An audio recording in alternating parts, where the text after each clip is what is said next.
Bonjour à tous. Bienvenue à notre webinaire Maximiser les avantages de votre adhésion à la FCEI. Il s'agit d'une partie de notre série de webinaires qui a débuté pendant la COVID et au cours de laquelle nous vous apportons les dernières informations sur les questions les plus pertinentes pour votre entreprise. Alors, nous plaisantons en disant que c'est la saison 2 parce que les webinaires axés sur la COVID étant la saison 1. C'était une saison quand même difficile, hein? Pleine de rebondissements. C'est maintenant la saison 2. Alors, nous sommes à l'épisode 1. C'est notre tout premier webinaire de l'année, donc bonne année. Bienvenue donc à ceux qui nous rejoignent pour la première fois et bienvenue à ceux qui étaient avec nous dans le passé. La prochaine diapo. Donc, je me présente, je suis Marc-Essie Moyage, votre animatrice du jour et aussi gestionnaire de l'équipe des ressources aux entreprises pour la province du Québec. Je suis rejointe par mes formidables collègues. Benjamin Rousse est analyste politique au Québec. Stéphanie Louis est vice-présidente des partenariats. Et aussi, on a Magda Yanez, notre adjointe aux communications avec les ressources aux entreprises. Merci, les amis. Merci à ma belle équipe. Alors, ensemble, nous allons aborder les sujets du jour et on va aussi répondre à autant de questions que possible. Je veux mentionner que si vos questions soumises à l'avance ne sont pas adressées durant le webinaire, elles peuvent être répondues en appelant ou en écrivant aux ressources aux entreprises. Donc, les informations pour nous rejoindre seront à la fin de cette présentation. Vous recevrez aussi une copie par courriel des diapositives. Donc, passons à l'ordre du jour. Certainement l'accueil. Et aujourd'hui, nous allons nous concentrer sur 3 sujets d'actualité pour 2023. En tout premier lieu, les conditions économiques actuelles. Ensuite, notre lutte contre les frais de carte de crédit et certainement la pénurie de main-d'œuvre, qui est pas mal importante en ce moment. Nous aborderons également d'autres sujets en cours de route. Et je vous signale que nous avons une section pour questions et réponses. C'est au bas de l'écran. Vous pouvez l'utiliser pour nous poser des questions et nous avons aussi une fonction de clavardage à utiliser pour discuter avec l'ensemble de l'audience, autrement connu sous le nom de chat, le chat. Alors, pourquoi pas utiliser la boîte de clavardage maintenant pour nous dire d'où vous venez et si vous êtes nouveau à ces webinaires, peut-être nouveau à la FCEI, on aimerait bien savoir. Laissez-nous savoir dans les commentaires, s'il vous plaît. D'où est-ce que vous nous rejoignez? On attend un peu les messages. Quelle ville? Un peu partout au Québec, peut-être, un peu partout au Canada. On sait qu'on a des francophones un peu partout. Ce n'est pas juste au Québec. Donc, peut-être en Ontario. Écrivez-nous d'où est-ce que vous nous rejoignez. Je ne vois pas trop de commentaires. Ah, OK, je pense que ça commence à apparaître. Ah, OK, vous les envoyez dans la section de questions-réponses. Donc, on a Karine Bro, je crois que ça se prononce, qui nous vient de Saint-Jean-sur-Richelieu, 13 chocolats. Nathalie Pincens de Magog, Micheline de Victoriaville, Émilie Germain de Gatineau, bienvenue. Performance, Thibault. OK, l'option de discussion, elle n'est pas en fonction. Donc, peut-être, Charlotte, si tu peux regarder si on peut activer l'option de discussion pour le chat. On me dit que le chat est désactivé. Merci de me laisser savoir. On a des membres de l'Animatou. Wow, j'aimerais bien visiter. Saint-Lin au Québec, Montréal, Saguenay, Sainte-Anne-de-la-Pérade. Wow. Bathurst, Nouveau-Brunswick. Merci, merci de nous rejoindre. Trois-Rivières, etc. Donc, comme vous voyez, vous venez vraiment de partout. On est très, très, très heureux de nous avoir avec nous. Merci.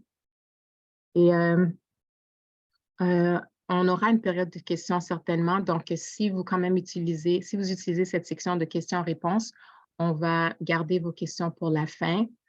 Sinon, sûrement que beaucoup de vos questions vont être répondues durant la présentation, ça, je vous le promets. Mais on va prendre une période de questions à la fin aussi.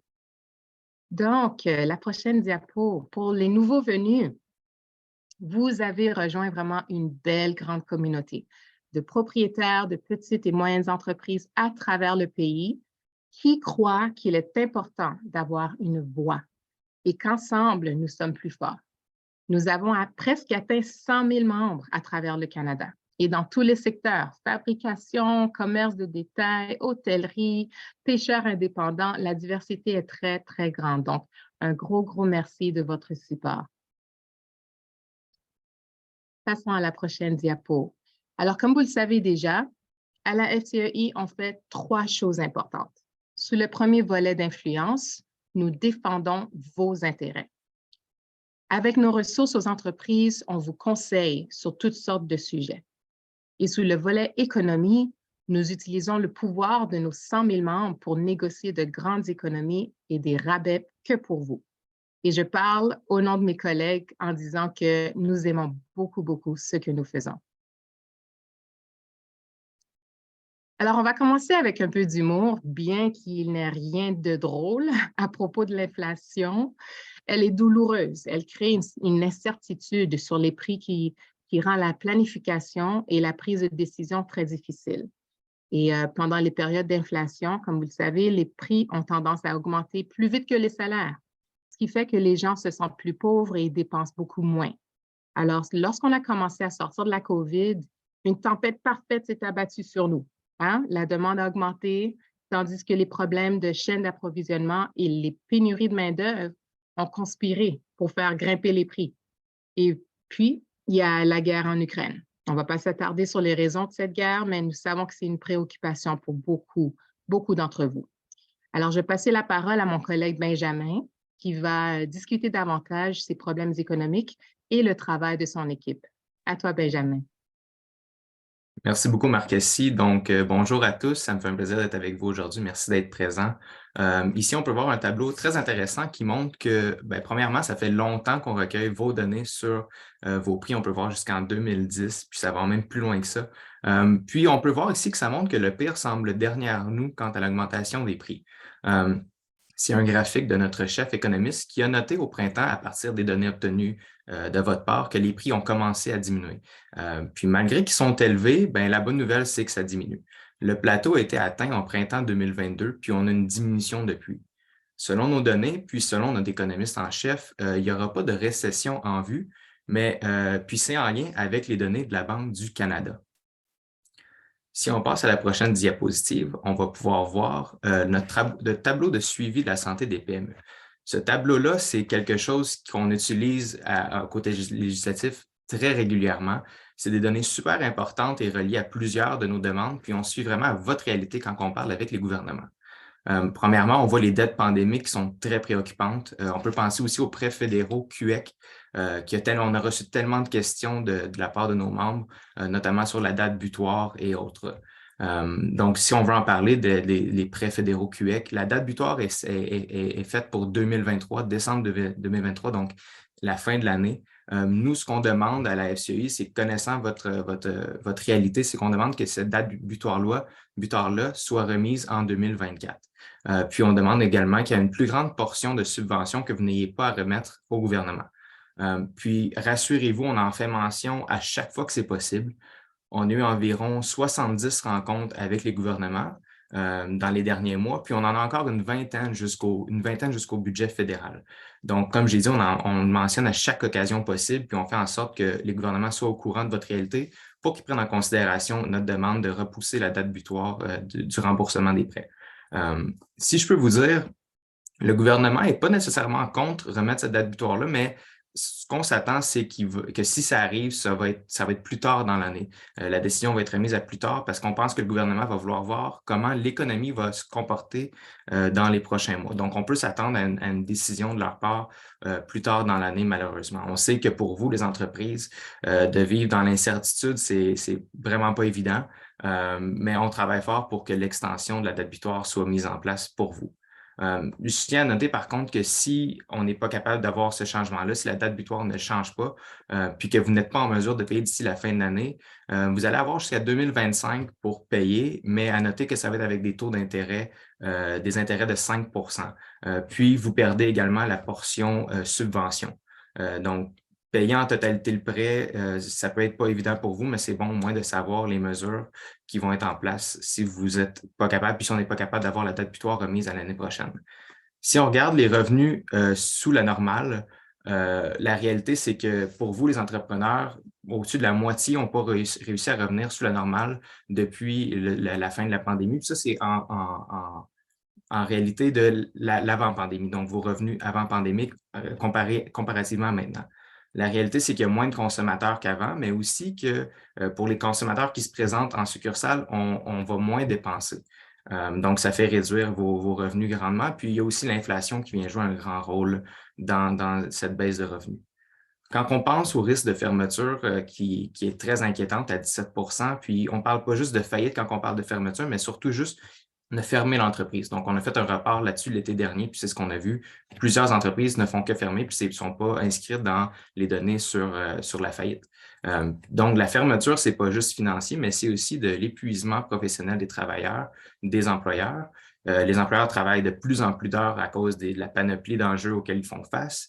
Il n'y a plus assez d'employés pour garder l'entreprise ouverte autant qu'on voudrait, donc ça réduit les heures d'ouverture, ce qui fait en sorte qu'on arrive à un point où c'est difficile de rester ouvert. Si on regarde au Québec, c'est presque 17 c'est presque une entreprise sur 5. Donc, avec une perspective québécoise, on a environ 275 000 PME au Québec. Donc, un 17 d'entreprises qui sont à risque de fermeture, c'est presque 45 000 PME québécoises. Donc, soyez sans crainte, on laisse savoir au gouvernement parce que c'est des données super importantes à connaître pour qu'ils prennent en compte vraiment votre réalité quand vienne le temps de prendre des nouvelles mesures. Pour la prochaine diapositive, on peut voir des principaux points à retenir sur le plan économique en ce moment. Donc, comme j'ai dit plus tôt, notre chef économiste ne prévoit pas de récession pour l'instant. Bien que les prédictions soient difficiles à faire, nos données montrent que la récession sera vraisemblablement évitée. Pour l'inflation, donc on voit que ça ralentit. C'est finalement une bonne nouvelle aussi de la part de la Banque du Canada qui ne prévoit pas faire de hausse dans le futur rapproché. Donc, c'est une bonne nouvelle pour vous, mais on sait que l'inflation a eu des impacts négatifs pour vous grandement dans les dernières années. Quand on parle de la pénurie de main-d'œuvre, c'est très problématique au pays, mais c'est encore plus vrai au Québec. On voit que c'est l'enjeu prioritaire pour 67 des PME ici, alors que la moyenne nationale dit que c'est un enjeu prioritaire à 50 Donc, c'est un enjeu qui est grandement important ici au Québec pour vous, les PME. On sait que ça a un grand impact, puis c'est l'enjeu numéro 1 aussi qu'on a mis. On a déposé notre rapport pré-budgétaire il y a déjà 2 semaines, puis c'est l'enjeu numéro 1 qu'on a mis. On a parlé de la pénurie de main-d'œuvre. Donc, on fait en sorte que le ministre des Finances soit au courant de ce qui se passe chez vous. Concernant le niveau de confiance qui est très bas, on le voit dans différentes provinces, donc il est supérieur à 50 pour l'île du Prince-Édouard, la Saskatchewan, le Manitoba, l'Alberta et l'Ontario, mais par contre, il est inférieur à 50 dans d'autres provinces comme le Québec, la Nouvelle-Écosse, Terre-Neuve-et-Labrador, la Colombie-Britannique et le Nouveau-Brunswick. C'est important de noter qu'au Québec, on a connu une hausse ce mois-ci, mais ça fait quand même 9 mois consécutifs avant ça qu'on avait une baisse de confiance des PME dans la province, donc c'est important à noter. Sur les données, sur les secteurs les plus optimistes, donc on voit que l'information, les loisirs, la santé, services professionnels, transport, hébergement et restauration et services financiers sont les plus optimistes, tandis que les moins optimistes, on voit que c'est les ventes au détail, agriculture et construction. Puis pour le secteur manufacturier puis celui des ressources naturelles, ils sont assez modérément optimistes. Si vous voulez avoir plus de détails, je sais que c'est super intéressant, on a encore plus de détails, on a encore plus d'informations sur notre site web. Vous pouvez aller sur notre baromètre des affaires et perspectives trimestrielles des PME. C'est des données fiables, claires et précises, puis qui viennent de vous. Donc, qui mieux de parler de l'environnement économique de la province et du pays que les entreprises eux-mêmes? Si on passe à la prochaine diapositive, on va voir les priorités en début d'année 2023. Donc, au premier rang, pour les priorités 2023, on a l'augmentation des prix, donc l'inflation. On sait que c'est très, très, très difficile en ce moment, l'augmentation des prix, mais ça vient aussi augmenter vos heures de travail par les propriétaires, ça vient réduire votre marge de profit et plusieurs autres impacts. Donc, on est très conscient de ça, puis on le prend en compte quand on rencontre les gouvernements et quand on fait nos recommandations. En deuxième lieu, on a le fardeau fiscal. Donc, ça aussi, ça s'inclut dans les coûts d'exploitation de votre entreprise. Le Québec a un fardeau fiscal dans les plus élevés pour les PME au pays. Si on prend, par exemple, une seule taxe, la taxe sur la masse salariale, c'est la plus élevée également au pays. C'est même plus haut que 31 du reste du Canada, puis 31 plus élevé qu'en Ontario également. Donc, c'est des taxes qui vont limiter votre relance économique puis vos différents plans. Donc, on fait en sorte que le gouvernement soit encore une fois au courant, puis on lutte fortement pour que cette taxe sur la masse salariale soit réduite, puis au moins arrive à la moyenne nationale, donc une réduction de 31 . Quant aux différents défis du système de santé qui vient en 4e lieu, j'aimerais juste le noter parce qu'on a fait un rapport durant notre semaine de la paperasserie, un rapport intitulé Patients avant la paperasserie, puis on a eu des retombées médias super intéressants. Puis c'est en fait parce que ça a été un très, très bon rapport, un excellent rapport, qui montre que la réduction de la paperasserie chez les médecins, si on prend 10 de la paperasserie superflue, ça donnerait 5,5 millions de plus de visites de patients au pays par an, 5,5 millions. Puis si on regarde au Québec, réduire la paperasserie des médecins de 10 ça aurait permis à 1,3 million de Québécois d'avoir une visite chez un médecin. Donc, on a fait ce rapport-là qui a eu, comme j'ai dit, des retombées médiatiques très intéressantes. Puis, vous pouvez aller voir sur notre site web pour avoir plus d'informations ou en faire la lecture. Vous allez voir, vous ne serez pas déçus. Si on passe au prochain thème, on va parler maintenant des cartes de crédit. Donc, on sait qu'avec la pandémie, il y a de plus en plus de clients qui vont utiliser les cartes de crédit. On sait que c'est des coûts pour vous qui vont se traduire par des coûts sur l'exploitation de votre entreprise. Puis, j'aimerais appeler ma collègue Stéphanie pour en dire davantage sur ce sujet. Oui, bonjour. Merci beaucoup, Benjamin. Je vais juste prendre une petite minute pour dire bonjour à tous et à toutes. Également ravie d'être parmi vous aujourd'hui. Moi, ce qui est important pour vous de souligner, c'est l'importance du travail ardu que nous avons fait et que nous continuons de faire ici à la FCEI à l'égard de ce dossier qui est les cartes de crédit. Donc, comme Benjamin vient de le mentionner, il va parler en plus de détails. C'est pendant plusieurs années que nous avons pris à cœur ce sujet, quand même sensible, mais nous savons que cela vous affecte en tant qu'entrepreneur, surtout lorsque vous devez trouver des moyens flexibles et créatifs de pouvoir accueillir votre clientèle et de leur donner de la flexibilité sur les moyens dont ils vous payent. Donc, je vais également parler plus tard d'un partenariat que nous avons mis sur pied pour vous aider à mieux contourner les frais qui sont associés avec les acceptations de cartes de crédit et celles de débit. Donc, sans plus tarder, je vais repasser la parole à Benjamin, mais je serai avec vous dans quelques moments.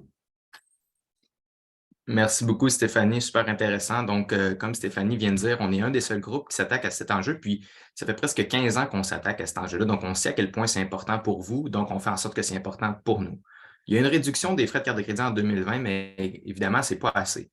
Il y a 3 principaux coûts quand on parle de frais de carte de crédit. Il y a premièrement les frais d'interchange qui vont principalement aux banques. Puis, c'est les frais qui sont les plus élevés. C'est la plus grande partie des frais que vous payez. Ça va aller dans les frais d'interchange. En 2e lieu, il y a les frais pour la machine que vous utilisez. Puis en 3e lieu, il y a des frais qui vont aux cartes de crédit. Donc, le gouvernement a dit qu'il allait s'asseoir avec les cartes de crédit pour réduire les frais de carte de crédit que vous payez. Puis, s'il n'y avait pas d'entente, il allait légiférer en la matière pour s'assurer qu'il y ait une réduction des frais de carte de crédit. Donc, la FCEI est souvent interpellée pour donner des recommandations puis aider les gouvernements dans leur prise de décision, puis ultimement aider les PME à payer des frais de carte de crédit plus bas. Donc, si on passe à la prochaine diapositive, on voit ici que nos recommandations, en fait, sont basées sur vos opinions qu'on recueille de nos sondages. Ici, on voit vos réponses que 64 d'entre vous êtes d'accord que les frais de carte de crédit devraient être plus bas que 1 Ce qu'on voit en ce moment, c'est que c'est nullement le cas. Donc, présentement, les plus gros frais de carte de crédit, comme j'ai dit, c'est les frais d'interchange qui, présentement, seulement ces frais-là sont en moyenne à 1,4 Donc, il y a des entreprises qui vont payer plus que cette moyenne-là, il y en a qui vont payer moins. Nous, ce qu'on demande, c'est qu'il y ait un maximum des frais d'interchange soit mis à 0,7 Ce qui ferait en sorte que si les frais d'interchange soient à 0,7 les frais donnés pour votre machine sont à 0,2 puis les frais de carte de crédit sont à 0,1 ce qui ferait en sorte que les coûts totaux pour les frais de carte de crédit seraient maximisés à 1 Donc, on pense que ça serait super important que ça soit fait. Puis, on pense que les gouvernements sont d'accord avec ça. Puis, c'est pour ça qu'on parle avec les cartes de crédit. Il y a 2 autres enjeux aussi concernant les frais de carte de crédit auxquels la FCEI est très, très, très à jour. Donc, on sait que les frais de carte de crédit en ligne sont souvent plus élevés. Les gouvernements et PME ont à gagner de vendre en ligne, mais si les frais sont aussi élevés, ça ajoute des barrières pour vous de faire du commerce en ligne. Donc, on veut s'attaquer à cet enjeu-là également. Il y a les transactions Interac également qu'on veut protéger parce qu'on sait que c'est une façon simple, peu coûteuse et sécuritaire de faire des transactions. Et en dernier lieu, il y a le code de conduite qui a été introduit en 2010 qu'on souhaite grandement protéger parce que ça offre un plus grand pouvoir aux commerçants de sortir de contrats, par exemple. Donc, on veut s'assurer de le protéger dans l'industrie des cartes de crédit, ce code de conduite. Donc, on travaille fort dans les négociations pour avoir tous ces facteurs-là, donc notamment la limitation des frais de carte de crédit, les frais de carte de commerce, les frais du commerce en ligne, puis le code de conduite. Donc, on travaille fort pour avoir toutes nos recommandations, toutes nos revendications. Quand on parle de frais de carte de crédit, on a une belle pétition qui est en ligne. C'est un outil très, très, très intéressant, notamment pour nous à l'équipe législative. On a également fait une page web sur les cartes de crédit que vous pouvez aller consulter pour avoir plus d'informations, mais aussi pour signer cette pétition-là. Comme j'ai dit, signer la pétition, ça va être notre équipe législative de faire des revendications au gouvernement. Puis quand on arrive dans des discussions avec eux, ça ajoute un poids supplémentaire à nos recommandations. Donc, peut-être que prochainement, vous allez avoir une visite d'un gérant de district de la FCEI. Peut-être qu'ils vont vous mentionner la pétition, puis peut-être que vous allez avoir la chance de signer cette pétition-là pour nous aider. Donc, je vais passer la parole maintenant à ma collègue Marc Essy pour vous montrer d'autres outils super intéressants qui sont à votre disposition.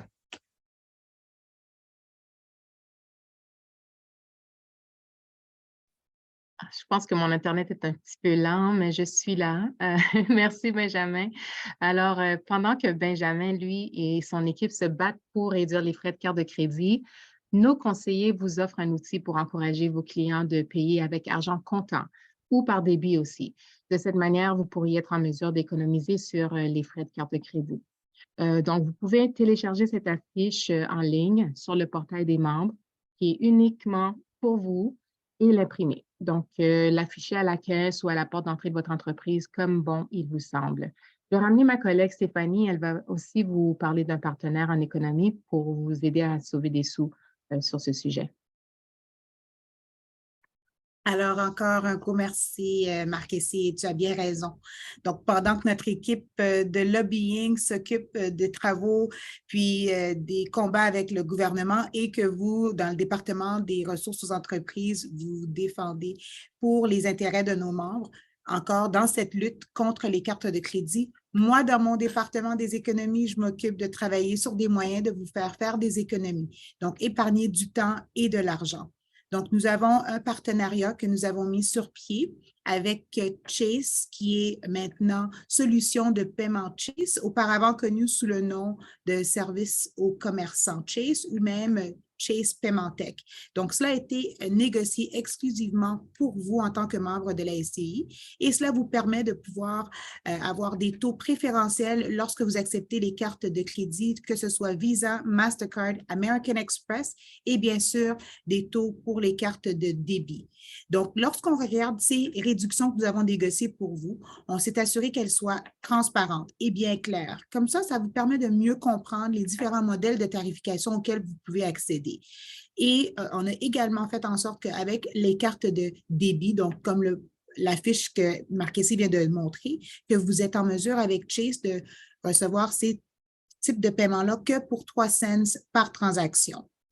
Alors donc, que ce soit que vous acceptez des paiements en magasin, ou bien si vous avez encore du commerce en ligne, ou bien même si vous êtes en déplacement de temps en temps et que vous avez une solution qu'il vous faut, sachez qu'avec Chase, cette solution sera disponible pour vous. On a fait en sorte que vous soyez protégés en sachant qu'il n'y a aucun frais d'inscription avec Chase pour les membres FCI, il n'y a aucun frais caché et si jamais vous changez d'idée, vous voulez annuler votre compte avec eux, il n'y a également aucun frais d'annulation. Donc, vous pouvez être sûr que nous avons vraiment votre meilleur intérêt à l'esprit dans ce partenariat et le volet qu'on a vraiment négocié avec eux. Donc, si vous êtes intéressé, vous voulez en savoir davantage sur comment votre adhésion peut vous aider à maximiser et faire des économies avec ce programme, donc je vous invite à visiter la page web que nous avons dédiée au programme de Chase ou même vous pouvez appeler la ligne qui est spécialisée pour les membres de la FCI. Donc, j'ai affiché le numéro de téléphone ici pour vous. Donc, sachez donc malgré que vous pouvez peut-être penser qu'ailleurs, il y a des meilleurs taux et des meilleures offres. On sait qu'il y a quelques concurrents dans le marché que je ne vais pas nommer, mais je veux certainement vous rassurer qu'avec Chase, ce qu'on a fait, c'est vraiment négocier un forfait exclusivement pour les membres de la FCI. Donc, on peut vous rassurer que c'est le meilleur forfait qui est disponible sur le marché pour les PME. Donc, malgré qu'on soit associé à Chase et qu'on les recommande, il n'y a aucune obligation. C'est un partenariat de longue durée, oui. Nous les soutenons, en effet, et malgré ça, on continue à exiger énormément d'eux. Ça, c'est toujours au sein de vous, étant nos membres. On veut nous assurer qu'ils vont comprendre qu'on va toujours continuer à se lutter, puis d'aborder le sujet des cartes de crédit, et cela, que ce soit en leur faveur ou non. Donc, sans plus tarder, je vais repasser encore la parole à Benjamin pour partager d'autres détails avec vous.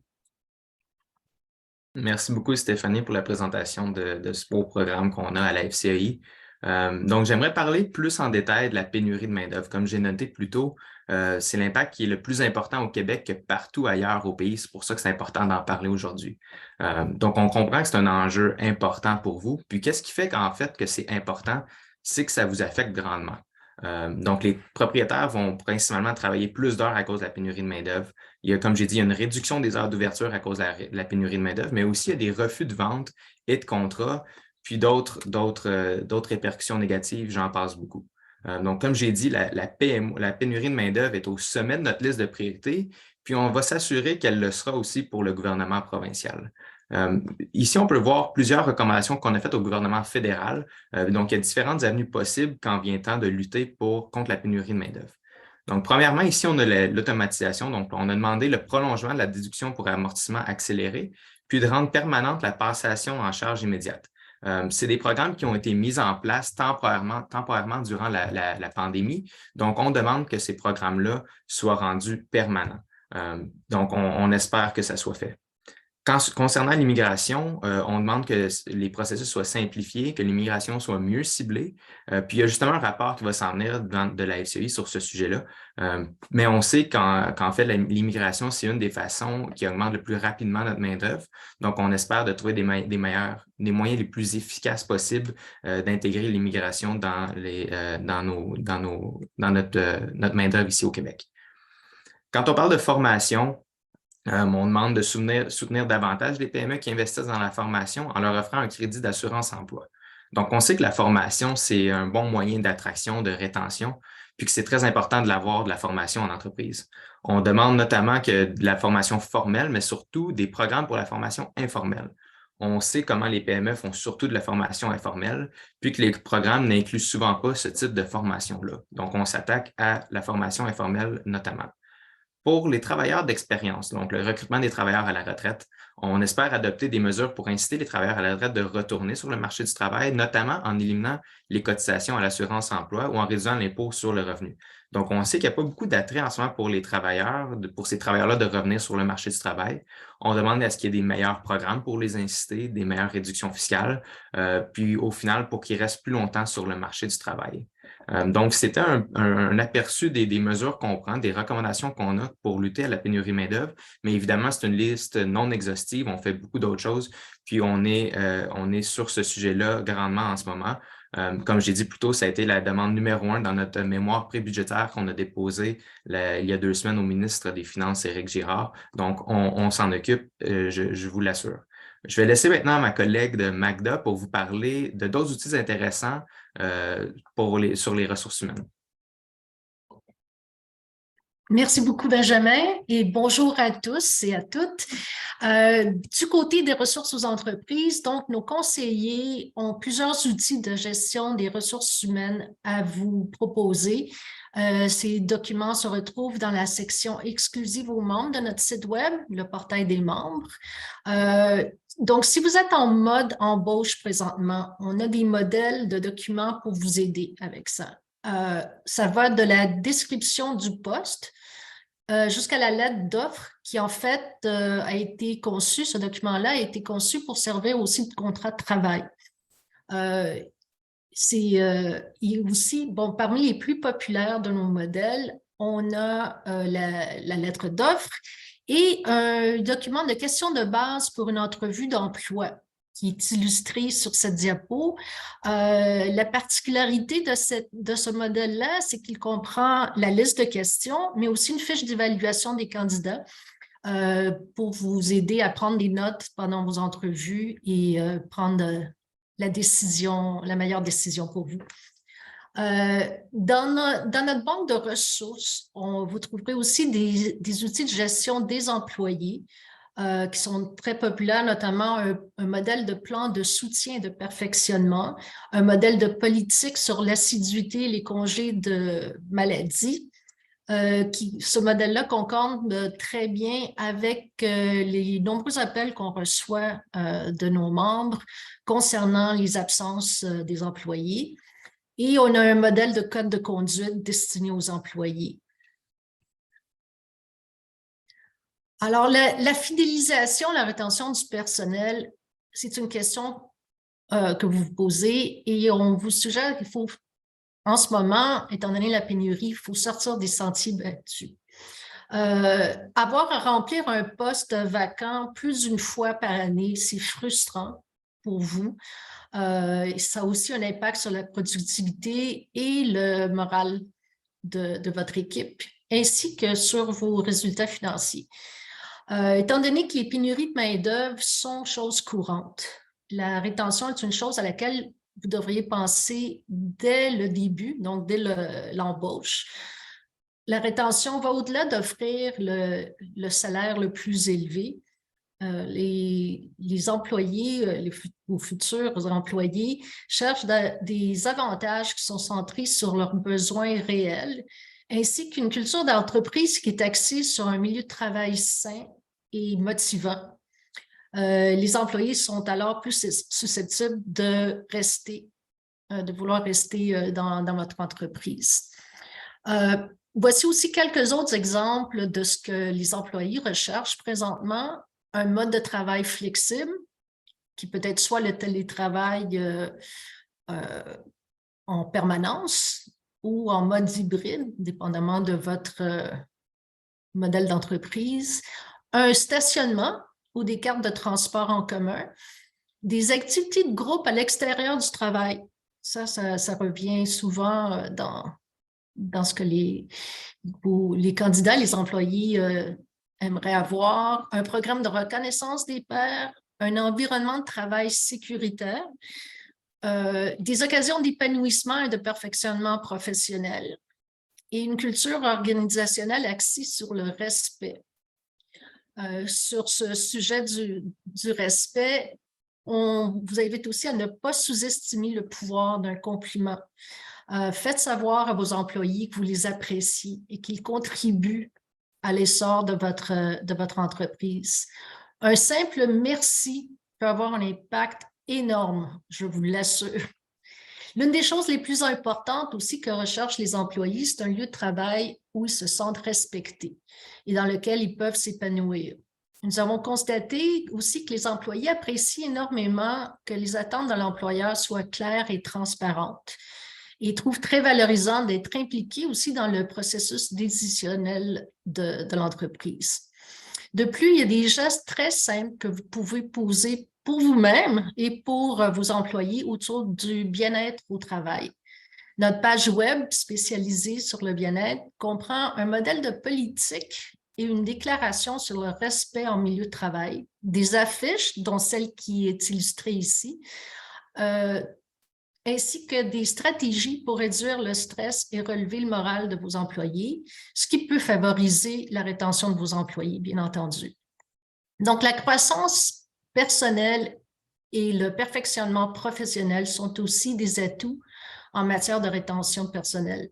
Je vais demander à ma collègue Stéphanie de vous expliquer comment votre adhésion peut vous aider dans ce sens en ayant recours aux services de certains de nos partenaires du programme d'économie. À toi, Stéphanie. Oui, encore un gros merci, Magda. Donc, oui, c'est en effet très important pour vous de savoir des autres façons d'attirer et de retenir les nouveaux employés. Et ce que c'est vraiment, c'est de leur offrir des avantages supplémentaires, donc qui vont leur apporter un soutien et même un sentiment d'accomplissement. Donc, lorsque vous devez offrir une formation, par exemple, on a un partenariat avec ViewBiz qui vous aidera à couvrir les coûts qui sont associés à la formation. Donc, la plateforme d'apprentissage en ligne est exclusive aux membres de la FCEI. Cela vous permet à vous et à vos employés d'accéder gratuitement à plus de 50 cours en ligne qui donnent une valeur de plus de 2 000 $. Celle-ci couvre 6 grandes catégories pertinentes pour votre entreprise. Donc, notamment, on a la conformité, la santé et la sécurité, les relations avec la clientèle, et ça, c'est juste pour en citer quelques-unes. Donc, par exemple, si vous avez un employé qui termine le cours sur le SINDOT, donc celui-ci recevra un certificat qu'il pourra ensuite ajouter à son CV. Les autres cours que nous avons sur la relation avec la clientèle, par exemple, sont également excellents pour contribuer au développement professionnel des employés. Donc, vous aurez également accès à des programmes de certificats qui sont à prix réduit avec ViewBiz. Donc, ça, c'est pour vraiment les employés qui aspirent à atteindre des postes plus élevés au sein de votre entreprise et qui veulent suivre une formation en gestion en particulier. Donc, avec des sujets allant de la gestion des petites entreprises jusqu'au marketing et aux ventes, ces programmes sont accrédités par l'Université Athabasca, qui est une université en ligne en Alberta. Et celle-ci offre également des crédits pour l'obtention d'un baccalauréat en commerce. Donc, ça, c'est le côté éducation, apprentissage. Maintenant, si on regarde l'aspect de l'importance du bien-être au travail, lorsque Magda parlait de cette importance, on a un partenariat également avec Primassure. Ça, c'est en matière de la santé collective, qui vous donne vraiment un avantage concurrentiel sur le marché du travail. On a vraiment pensé à vous lorsqu'on a mis sur pied ce programme. Ce programme est souscrit par la Sun Life et vous pouvez avoir accès à des avantages pour vous et pour vos employés par l'entremise des régimes qui sont souples, qui sont abordables et qui comprennent certaines couvertures telles que l'assurance vie, la couverture dentaire, des comptes de soins santé basés sur un budget spécifique et la télémédecine et encore plus encore. Donc, ce qu'on a négocié, c'est vraiment une couverture pour même les plus petits groupes, que ce soit un propriétaire autonome ou même des employeurs qui n'ont qu'un ou deux employés. Il y a une solution qui est disponible pour vous par le biais de Primassure. Donc, maintenant, sur la prochaine diapositive, j'aimerais partager avec vous que malgré que les deux exemples que j'ai mentionnés sont que quelques exemples, on a plusieurs autres partenariats. Donc, on veut vraiment vous aider à économiser en tant que membre de la FCI. Donc, on a utilisé notre influence et la force de nos 97 000 membres, donc qui inclut vous, pour négocier des économies. Donc, assurer que les forfaits que nous avons sont exclusifs à vous et que vous pouvez même utiliser ça quand vous devez comparer avec d'autres fournisseurs. J'ai vu quelques commentaires dans le clavardage qui mentionnaient que d'autres fournisseurs de traitement de paiement ont parfois l'air d'avoir des meilleurs taux, d'autres ont des frais qui sont cachés. Donc, on vous invite à nous appeler. On peut faire une comparaison pour vous et voir vraiment si vous avez des meilleures économies parce qu'on vous garantit qu'avec notre plan, vous devriez voir des moyens pour vous d'économiser. Et sachez qu'on a fait tout ce travail parce qu'on sait que ça peut être difficile pour vous de le faire. Vous êtes probablement très bon négociateur, mais parfois, c'est impossible d'accéder à des taux vraiment exclusifs à vous. Donc, faites-nous confiance. Et si jamais vous vous inscrivez à même un seul de nos programmes d'économie, sachez que vous pouvez voir des économies allant jusqu'à 5 000 $ ou plus par année. Un autre aspect de notre service qu'on a fait, c'est qu'on a lu tous les détails, on a vérifié les contrats et les petites lignes pour s'assurer que vous n'ayez pas à le faire. Et même quand vous êtes un client de nos partenaires, si jamais vous avez un problème, vous pouvez communiquer auprès de nos spécialistes. Nous avons une équipe qui est là, qui ont l'expertise sur les différents programmes d'économie et qui sont là pour vous aider à résoudre le problème et voir à même parler aux partenaires en votre nom. Donc, maintenant, je vais vous laisser juste avec un petit conseil. Vous n'avez qu'à choisir un partenaire d'économie. Vous n'avez qu'à nous appeler pour nous demander conseil, voir qu'est-ce qu'on peut faire pour vous aider par le biais de votre adhésion à la FCI. Encore, il n'y a aucune obligation. Donc, si vous êtes toujours incertain, vous n'êtes pas encore sûr, n'hésitez pas, appelez-nous, puis on pourra vous aider et vous guider tout au long du chemin. Alors, je repasse maintenant la parole à Marc-Essie pour partager avec vous quelques autres points. Merci beaucoup, Stéphanie. Alors, des conseils clés. Non, pardon, pas des conseils. Ici, on a des petites annonces. On aimerait vous rappeler certainement qu'au mois de mars, on a un webinaire sur les cybercrimes. Donc, comment vous préparer, réagir, reprendre vos activités. C'est un webinaire qu'on a préparé sachant que les cybercrimes, c'est quelque chose qui vous concerne beaucoup. Alors, on a préparé des outils pour vous. Gardez la date s'en vient. Donc, il faut garder l'œil sur vos courriels. Vous avez jusqu'au 31 mars pour participer au concours de l'Académie de la cybersécurité. Ça aussi, c'est un cours en ligne qu'on a préparé pour vous, nos membres et vos employés, certainement. Et je vais laisser ma collègue Magda vous en parler un petit peu plus. À toi, Magda. Merci beaucoup, Marc-Essie. Alors, oui, l'Académie de la cybersécurité de la FCEI, plusieurs d'entre vous l'avez peut-être déjà suivi la formation, ou si c'est la première fois que vous en entendez parler, je voulais vous donner un bref aperçu de quoi il s'agit. Alors, en moyenne, savez-vous que chaque cyberattaque coûte 26 000 $ en entreprise touchée. 90% des brèches informatiques se produisent en raison d'une erreur humaine. La bonne nouvelle dans ça, pour l'appeler ainsi, c'est que justement, cette formation que nous offrons par l'intermédiaire de ce qu'on a appelé l'Académie de la cybersécurité, ce sont des cours gratuits pour les membres ainsi que pour vos employés. L'Académie comprend présentement 6 cours.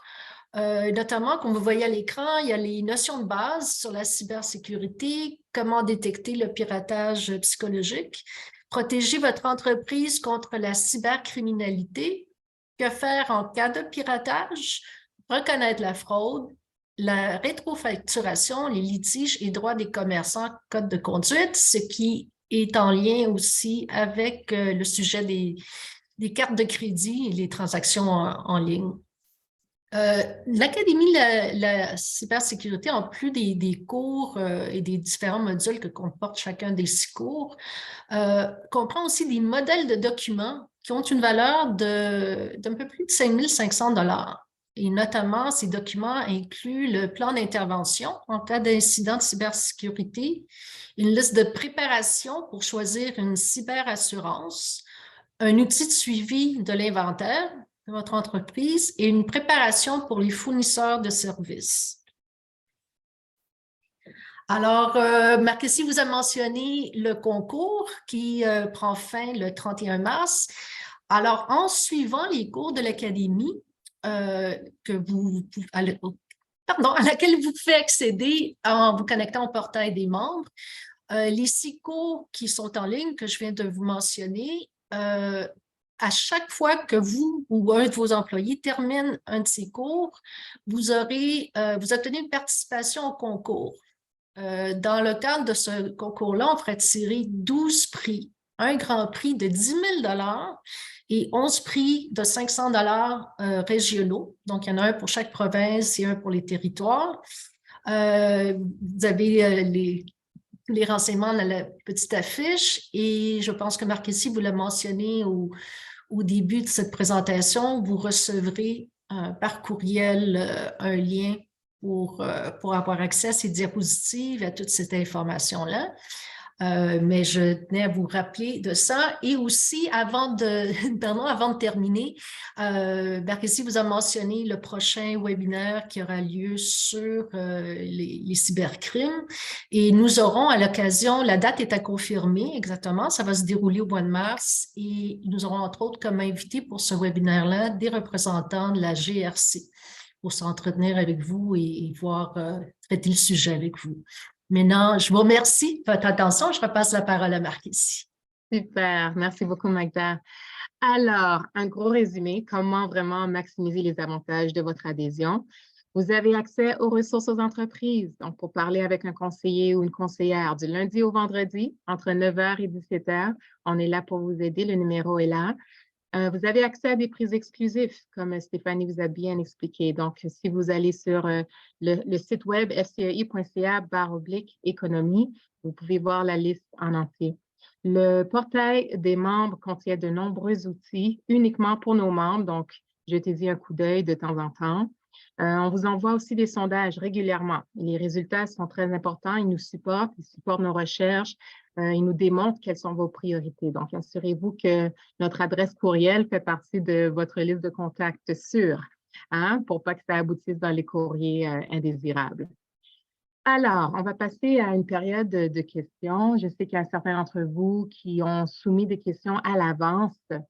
Donc, je vais passer la parole à mes collègues pour répondre à quelques-unes d'entre elles. Benjamin, je vais commencer avec toi. Je sais qu'on a eu des questions par rapport à le travail de ton équipe sur le volet législatif. Pourrais-tu répondre à quelques-unes de ces questions-là, s'il vous plaît?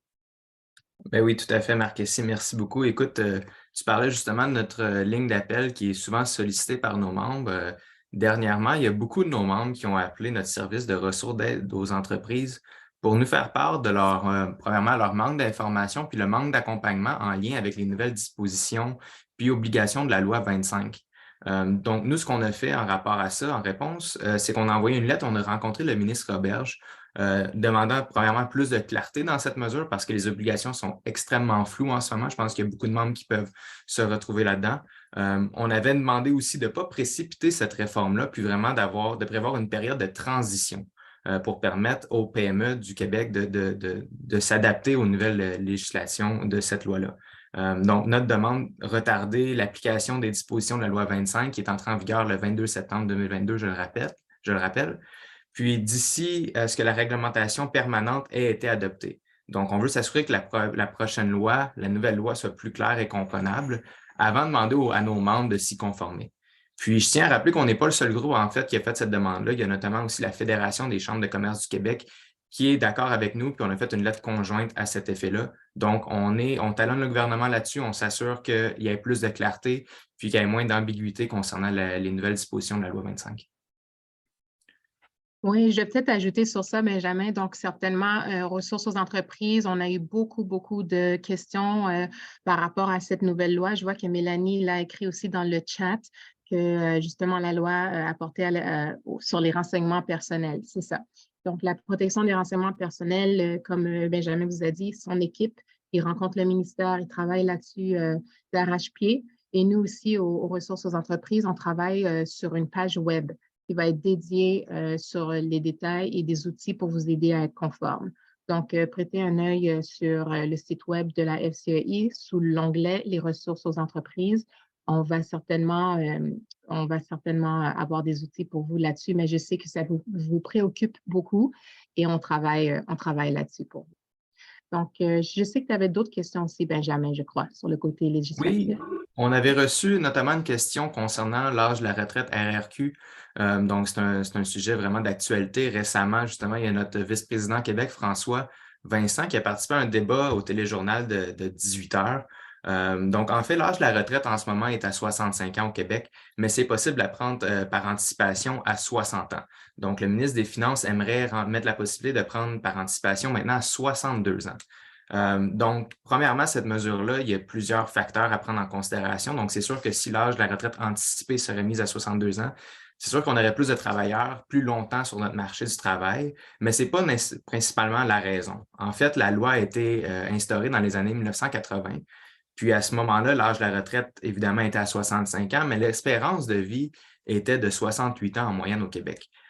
Aujourd'hui, ce n'est plus la même réalité. On vit dans des contextes complètement différents. L'espérance de vie est environ à 80 ans. Donc, les gens restent plus longtemps à la retraite. Donc, le programme devient de plus en plus coûteux. Puis donc, par souci de bienveillance puis de pérennité de la RRQ, la proposition de repousser la retraite anticipée à 62 ans est venue. Puis nous, la FCEI, on a sondé nos membres à ce sujet-là. On a vu que 55 de nos membres étaient en accord avec cette nouvelle mesure-là, tandis qu'un 35 étaient en désaccord. Donc, on écoute nos membres, on écoute la majorité de nos membres, puis on va s'assurer que cette mesure-là soit peut-être adoptée par notre gouvernement pour repousser l'âge anticipé de la retraite à 62 ans, qui est maintenant à 60 ans. Donc, on va vous tenir au courant des prochains processus là-dessus, puis de ce qui va être fait de notre côté dans nos alertes législatives et nos courriels. Merci beaucoup, Benjamin. Un gros travail Merci. vraiment sur votre équipe. C'est fantastique. Stéphanie, je sais que toi aussi, tu avais eu des questions par rapport à nos partenaires d'économie. Pourrais-tu, s'il vous plaît, répondre à quelques-unes d'entre elles? Oui, certainement. Il y en a eu quelques-unes, donc je vais essayer de passer à travers rapidement.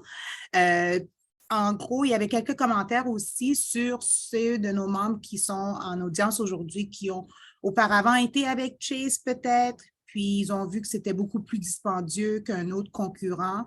Encore, je ne veux pas mentionner de nom, basé ce qui est relié avec leur institution bancaire. Donc, ce qu'on vous recommande dans ces situations telles quelles, c'est de nous appeler parce qu'on est en mesure de faire une comparaison pour vous, de voir votre état de compte avec votre fournisseur actuel et qu'est-ce que ça pourrait être sous Chase encore dans le programme FCI, parce qu'on ne veut pas comparer avec ce que Chase offre à leur clientèle actuelle. C'est vraiment avec les clients membres de la FCI qu'on doit vérifier et comparer pour vous permettre de vraiment économiser. On a eu d'autres membres qui ont mentionné qu'ils adorent un certain fournisseur, ils trouvent qu'ils ont vraiment des meilleurs taux, qui sont meilleurs qu'un autre fournisseur. Encore, même exemple, veuillez nous faire part de vos relevés de compte, puis on peut certainement faire une comparaison encore sans obligation pour vous assurer que vous avez en effet les meilleurs taux qui sont disponibles. Je vois également qu'il y avait un membre qui a mentionné qu'ils ont reçu une facturation de 250 $ pour des frais liés à l'infrastructure pour les comptes physiques et les comptes Internet, qui a été une très grande surprise pour cette personne encore. C'est ça qui arrive lorsque vous êtes avec d'autres fournisseurs de traitement de paiement. Il n'y a vraiment pas de protection pour vous. Des frais sont cachés ou soudainement qui s'apparaissent. Donc, avec Chase, on a vraiment demandé qu'il y ait de la transparence, que s'il y a des taux qui doivent être ajoutés, que ce soit communiqué 90 jours à l'avance pour que vous puissiez avoir la chance de voir et bien vérifier les détails avant même de vous concrétiser ou bien de vous fier à ce qu'ils vont vous charger. D'autres questions que j'ai reçues, je vais aller rapidement parmi la liste ici marquée ici, c'était pour l'assurance collective. Donc, on a des membres encore sur l'appel qui croient que c'est un énorme coût pour une entreprise. Donc, je veux encore souligner que le programme PrimaSure, qui est souscrit par la Sun Life, a été mis sur pied ayant en tête les PME. Donc, j'ai mentionné que ça peut être pour un propriétaire unique, pour un membre qui a 1 ou 2 employés. Alors, vous pouvez penser à peu près une moyenne de 40 $ par mois par employé. Il y a des forfaits qui sont offerts à ce bas prix. Vous avez même le moyen de pouvoir couvrir votre budget si vous voulez faire un service de compte de soins de santé. Alors, je recommande énormément de faire une soumission auprès de PrimaSure par le biais de notre site web, la section des économies pour voir comment vous pouvez faire des économies sous ce programme. On a vraiment pensé à vous parce qu'on sait que c'est cher autrement, mais avec votre adhésion à l'FCI, ce n'est plus le cas. Puis 2 autres points que je peux faire rapidement, Marc-Essie, si tu me le permets. On a eu une question en ce qui a trait à la formation qui est offerte par ViewBiz. Si certains des cours qui sont offerts donnent des unités de formation continue. Donc, la réponse est oui. L'exemple qui a été donné, c'était est-ce que, par exemple, ces cours peuvent être associés auprès de la Chambre de la sécurité financière? Je vous recommanderais de communiquer auprès de notre équipe des spécialistes, malgré que je m'occupe du département. Les petits détails tels quels, c'est vraiment mon équipe des spécialistes qui peuvent y répondre. Donc, n'hésitez pas à nous appeler. Je vous rappelle encore le numéro de téléphone, le 1-888-521-0223 pour communiquer auprès d'un spécialiste qui va pouvoir vous donner ces renseignements. Puis, au final, on a eu une question même avant le webinaire, quelqu'un qui était intéressé à possiblement nous offrir une chance d'un partenariat pour un autre programme d'économie. C'est parfois ce qu'on reçoit aussi de nos membres, des demandes, voir comment ils peuvent participer en tant que partenaire. On a un processus quand même rigoureux, mais on vous invite à nous communiquer là-dessus. Donc, encore, vous pouvez nous appeler ou nous envoyer un courriel à fcei@fcei.ca. Puis, on va vous donner un questionnaire spécifique à ce sujet, puis prendre les démarches nécessaires. Alors, sur ce, je te repasse la parole, Marc-Essie. Je pense que c'était toutes les questions que j'avais pour les partenariats. C'est super et certain, comme que tu as dit, c'est sûr qu'il y en aura d'autres. Donc, gênez-vous pas, nos membres, de contacter Stéphanie et son équipe. Elle vous a donné le numéro sans frais. C'est aussi sur notre site web. On est vraiment disponible pour vous par courriel aussi. Mais lorsque ça vient aux ressources aux entreprises, nos conseillers vous aident sur toutes sortes de questions. Hein.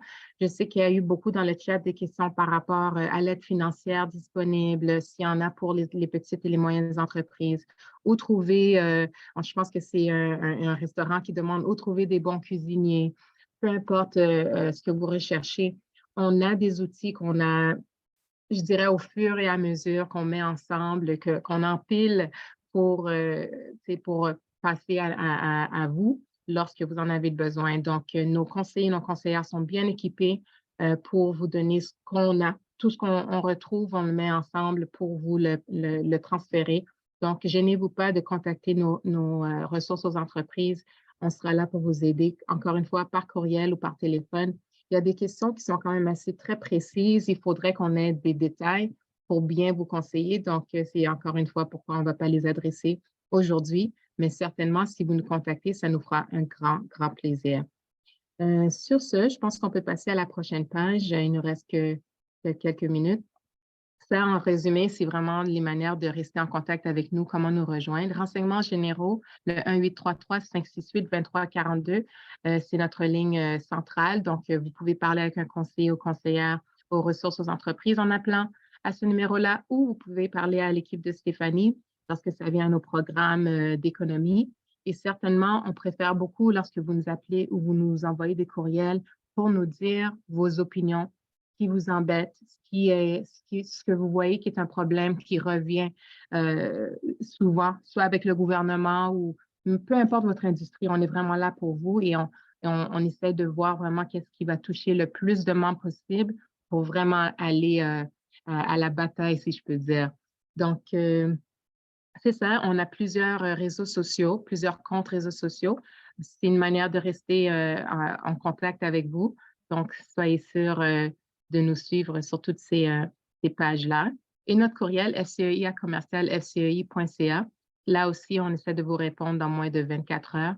Alors, utilisez ce courriel-là. Donc, je vous remercie beaucoup, beaucoup d'avoir participé aujourd'hui. Un gros merci à ceux qui nous regardent qui vont nous regarder par la suite, parce que certainement, on a enregistré cette présentation-là. Vous aurez aussi accès à une copie de cette présentation-là par courriel. Je crois dans moins de 24 heures, vous allez avoir une copie par courriel. Donc, c'est ça. Merci à ceux qui nous rejoignent pour la première fois. Et encore une fois, on est très, très heureux de travailler en votre nom, de vous représenter et on est là pour vous aider. On ne lâche pas, on continue. Donc, passez une très belle journée et à très bientôt.